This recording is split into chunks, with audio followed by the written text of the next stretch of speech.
In today's video, I'm going to teach you how to change an employee's start date in Gusto. To begin, sign into your Gusto admin account.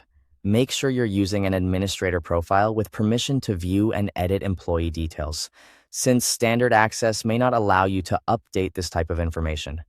Once you're logged in, take a moment to confirm you're on the main dashboard, so it's easy to navigate to the correct section. Next, look to the left-hand sidebar and click People. This area contains your employee records and is where you can manage individual profile information.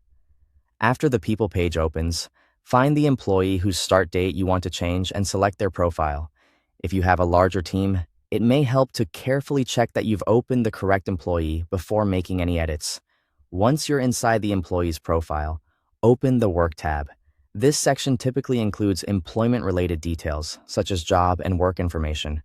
In the Work section, click Edit to begin making changes.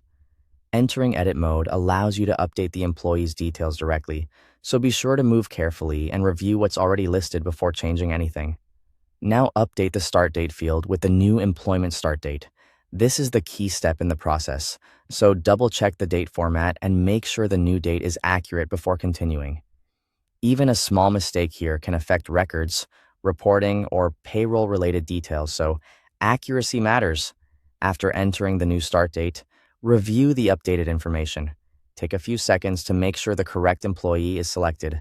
The start date is exactly what you intended, and no other fields were changed accidentally while editing the profile.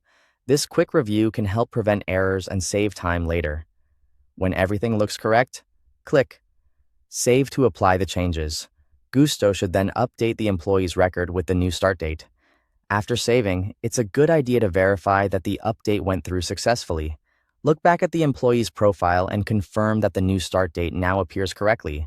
This final check is important because it ensures the system accepted your changes and that the employee's profile reflects the right employment information.